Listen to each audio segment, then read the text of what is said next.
저기 보면은 저게 갑제 28호의 1호증인데 헌법재판소 재판관 마은혁, 정계선, 조한창 선출에 관한 인사청문특별위원회 위원 선임의 건 이래가지고 더불어민주당 대표의원이 이제 직인을 찍어서 이제 그 더불어민주당 의원들 중에서 인사청문위원을 추천하는 공문이에요. 저게 날짜가 아래쪽 좀 12월 11일자입니다.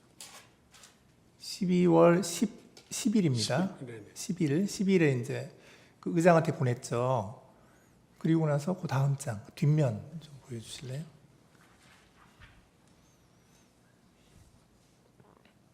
예, 이번에는 이제 위부터 좀 보여주세요. 국민의힘에서 보낸 대외 공문인데요. 거기에서도 역시 마은혁, 정계선, 조한창 이래서 인사청문위원을 그 위원장도 추천했고 간사도 추천했고 위원도 추천을 했는데 요구한 날짜가 12월 11일 그 다음 날이네요. 그래서 저기 보면 세 사람을 다 같이 국민의힘에서 기재를 하고 위원 선출의 공문까지 보냈는데 저거를 보면 그 당시에 그 국민의힘도 그 합의를 한 거 아닌가 하는 생각이 좀 들어요. 저 이제 오늘 제출한 서류여서 그래서 제가 좀 말씀을 드리는데 저거를 보면 세 사람 이름이 다 있는데 합의가 돼 있는 것처럼 보여서 네, 답변 드릴게요. 예, 뭐 의견이 있으면 좀 말씀하시죠. 저희가 거기에 대해서는 준비 서면이라기보다는 2월 6일자 제출한 추경호 전 국민의힘 원내대표의 진술서, 그 다음에 권성동 원내대표의 진술서에 저 경우에 관해서 상세하게 진술되어 있습니다. 그래서 그 내용을 좀 참고해 주길 바라고요. 아마 다만 저 부분은 저희들 기존에 했던 답변서 내용과 거의 일치합니다. 그래서 12월 7일에 추경호 전 원내대표가 사의를 표명하고 그 이후에 권성동 원내대표가 12월 12일에 선출이 됐는데 그 사이에 원내 행정국에서 행정적으로 이루어진 것 같고 그것이 물론 뭐 행정 직원이 마음대로 했다고 생각하지 않습니다만 그 경위에 관해 가지고 2월 6일에 제출한 그 추경호 전 원내대표, 권성동 원내대표의 정인 진술서의 내용을 상세하게 재판부에서 살펴주시길 바랍니다. 예, 잠깐만요. 제가 한 가지 더 있는데 이 서류가 지금 여기 있구나.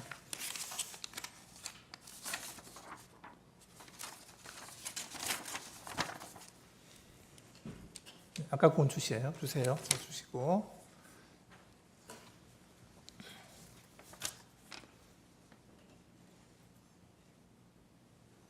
저게 이제 갑제 6-1호증인데 6호증의 1인데 저기 보면 민주당에서 저게 12월 6일자이죠. 12월 9일자로 지금 마은혁, 정계선 두 분을 추천한다는 공문을 지금 국회의장에게 보냈고요. 그 다음으로 그 6호증의 2를 보시면 거기에는 이제 조한창 후보자를 그 국민의힘에서 추천한다라고 해서 그것도 역시 12월 9일자인데 그것을 그 국민의힘에서 제출하게 되는 경위에 대해서 좀 추가로 그 말씀을 좀 해주시고요. 그 다음에 이게 지금 그 행정 절차에 따른 대외 공문 위에 보면 대외 공문이라고 되어 있거든요. 네, 대외 공문인데 저런 문서가 그 합의가 없는 상태에서 그게 제출될 수 있는 것인지, 그러니까 저걸 제출한 구체적인 이유가 어떤 것인지 하는 거에 대해서 저희가 좀 궁금해서요. 네, 또 마찬가지 답변이 되겠습니까? 네네. 마찬가지로 그 부분에 대해서 상세한 것은 2월 6일에 제출한 추경호 전 원내대표, 권신동 대표의 정진수서에 보게 되면 저 경우가 상세하게 진술되어 있습니다. 간략하게만 요약만 말씀을 드린다면은 12월 7일까지 있었던 상황이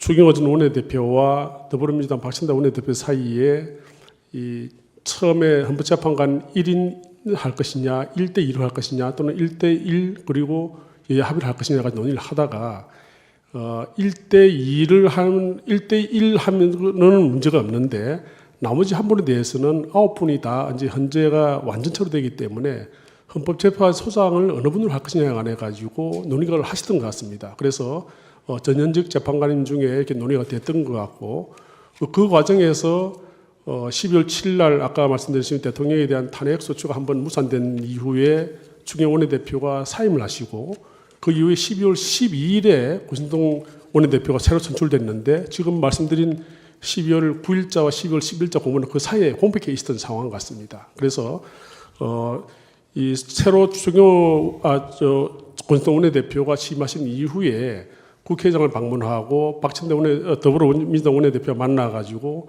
종전 원내대표와의 양당 합의를 확인하는 과정에서 야당에서 그러한 헌재 소송에 관한 논의는 없다, 그런 합의를 한 적이 없다고 부인하고 나옴으로써 국민의힘에서는 인사청문회에 동의할 수 없다.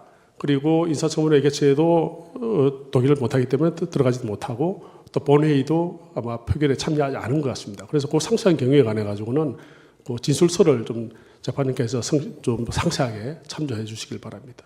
지금 여쭤보는 네. 그 핵심은 뭐냐면 네. 그러니까 지금 합의가 다 완전히 안 됐다는 것인데 왜 공문을 보냈느냐 이거죠.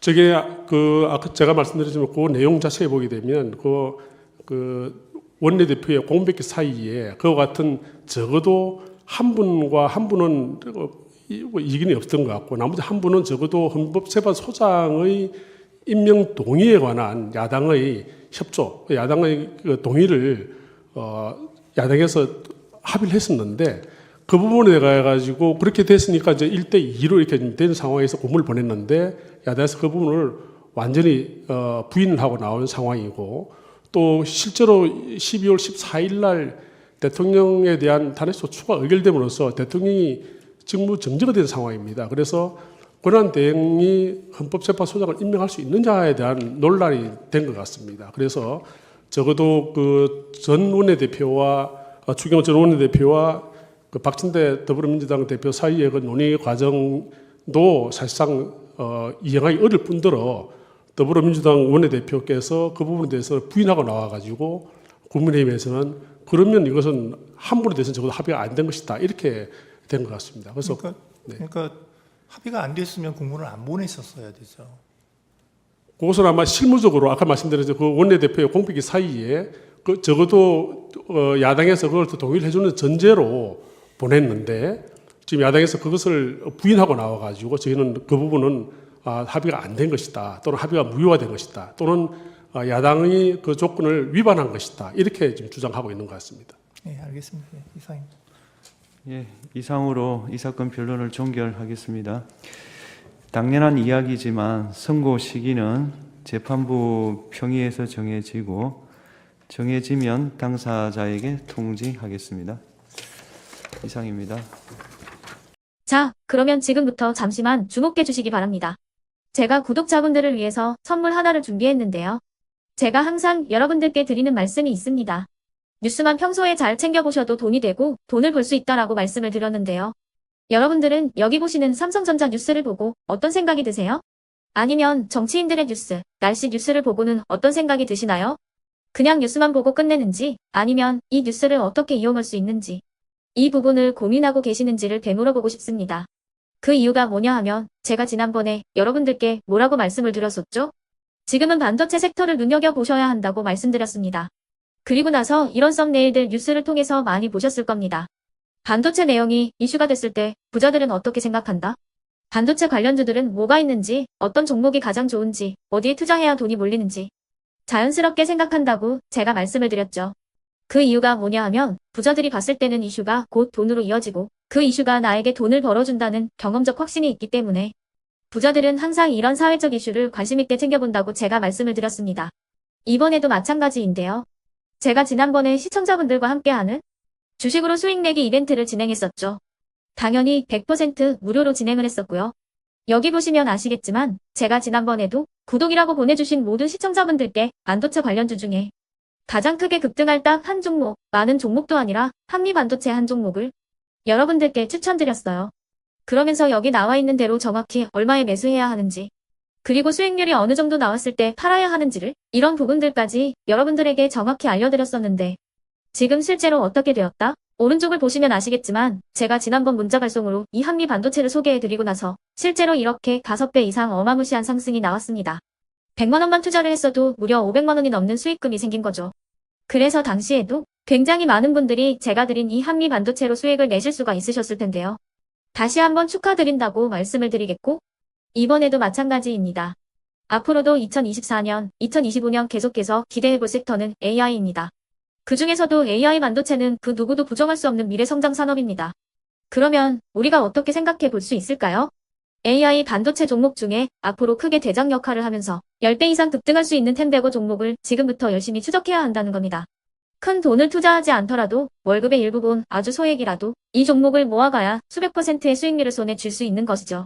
지금 여러분이 보고 계시는 이 유튜브 또한 AI 반도체와 아주 밀접한 연관이 있고 반도체야말로 대한민국의 핵심 산업으로 앞으로 더더욱 시장은 성장할 수밖에 없습니다. 그렇기 때문에 제가 이번에도 뭘 보내드리고 있냐면 지난번과 똑같이 구독이라는 문자를 보내주시면 제가 AI 반도체 관련주 중에 앞으로 대장주 역할을 하면서 주가가 가장 크게 급등할 한 종목을 여러분들께 문자 발송으로 종목명과 사고 파는 시점을 모두 알려드릴 건데요. 그 문자를 받고 여러분들이 주식으로 돈 버는 연습을 한번 해보셨으면 좋겠고요. 혹시라도 나는 주식을 하지 않는다 하시는 분들은 주변에 주식하시는 지인분들에게 말씀을 해주셔도 되고요. 아니면 연세가 있으셔서 투자가 어렵다 하시는 분들은 이 종목을 자녀분들에게 한번 사봐라. 이걸로 한번 수익을 내봐라. 이렇게 조언을 해주실 수도 있는 거겠죠. 그래서 지금 이 영상을 보시는 시청자분들 중에 나도 이번 종목이 좀 궁금하다 하시는 분들은요. 누구나 상관없이 그리고 어느 시간대나 상관없이 부담 없이 010-2514-5930번으로 구독이라는 문자 보내주시면 제가 이번에도 똑같이 무료 추천 급등주 문자를 보내드리겠습니다. 이해되시겠죠? 제 번호 010-2514-5930번으로 구독이라는 문자 보내주시면 여러분들이 직접 이슈를 통해서 돈 버는 연습을 해보실 수가 있는 거고 제가 돈을 받는 것도 아니고 투자를 대신해 드리는 것도 아니기 때문에 부담 없이 신청해 주시면 되는 겁니다. 그리고 수익이 나면 저는 다른 것은 하나도 바라지 않습니다. 제 채널에 구독, 좋아요 한 번씩만 눌러주시라 이렇게 다시 한번 말씀을 드리겠습니다.